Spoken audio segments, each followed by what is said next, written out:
protected at night by Krishna's mercy. तुलसी दिन भल साहू कहे भली चोर कहे राती, निसी बासरता कहे भलो माने Ram इताती. Quote, the day is beneficial for the merchant, while the night is beneficial for the thief. But Tulsi says when worshipping Sri Rama both the day and the night are equally as good. Dohavli, 148. Though the Supreme Personality of Godhead has nothing to do, he still acts. Though he is under no obligation to listen to anyone, he still hears every prayer. Though no one can compel him to do anything, he is kind enough to appear in the manifest realm as himself, from time to time. परित्राणाय साधूना विनाशाय च दुष्कृताम धर्म संस्थापनार्थाय संभवामि युगे युगे.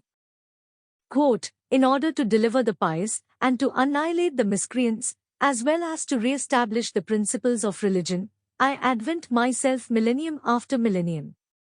Lord Krishna, Bhagavad-gita, 4.8.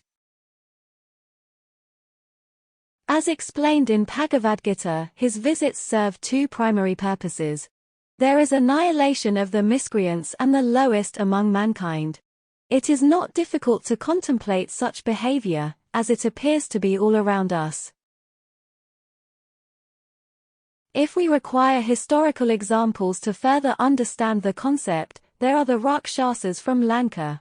As described in the Ramayana poem, these man-eating ogres were like rangers of the night.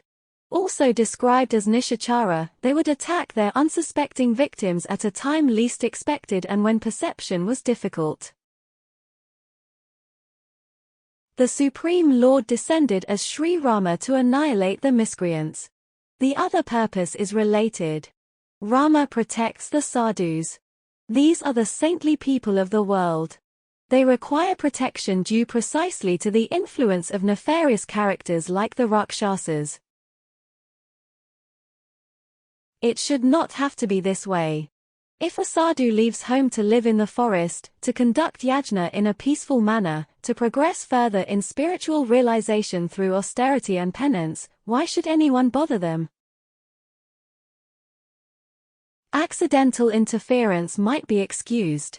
One or two spontaneous conflicts, like causing a brush fire, might be understandable. But the Rakshasas struck intentionally. They knew where they were going. They had ill intentions. They wanted to disrupt yajna, at the worst possible time for the sadhus. As described by Goswami Tulsidas, the night time is auspicious for the thief. Less eyeballs around. Not as easy to see. It is the opportune time to take what does not belong to you, as it will be easier to get away once the heist is complete. By contrast, the night time is inauspicious for the person who wants to hold on to their possessions, such as the merchant or businessman.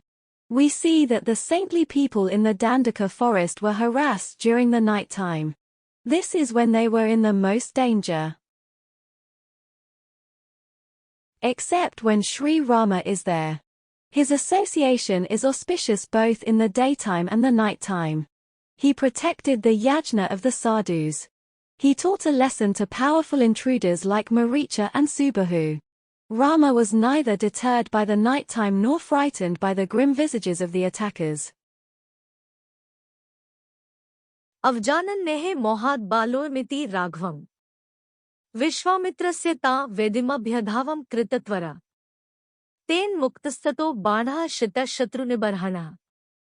Tenaha tvahata kshiptasmudre shatyojne. Quote, being under the influence of illusion, I underestimated Rama and took him to be a mere child. Thus I ran towards Vishwamitra's sacrificial altar. With that, Rama released an acute arrow capable of destroying his enemies. Upon hitting me, that arrow forcefully threw me away to an ocean 100 yojnas, 800 miles, away. Maricha speaking to Ravana, Valmiki Ramayana, Aranyakand, 38.19. The same universal auspiciousness extends to devotion to Rama. Bhakti is non-different from the person being worshipped when it is directed at Vishnu. We see that Sri Hanuman thrived both in the daytime and the nighttime. He was constantly vigilant in his work to please both Sita and Rama. सूर्ये चास्तं गते रात्रो देहं संक्षिप्य मारुतिया पृष्ठं शक्मात्रा सन बभुवाद्भुतदर्शना. Quote, at night, on the sun having set, Maruti, Hanuman, contracted his body, becoming the size of a cat. He was a wonderful sight to behold.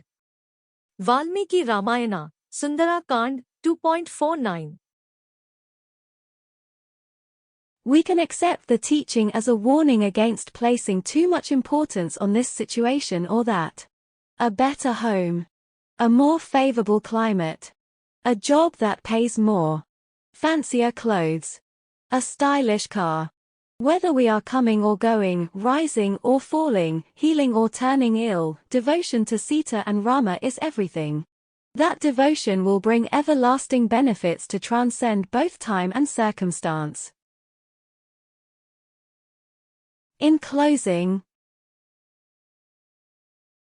nighttime for the thief. At dawn for merchant relief. Different conditions so. But devotee to know. That always protected in place. From whatever dangers to face. Since Sita and Rama sustaining.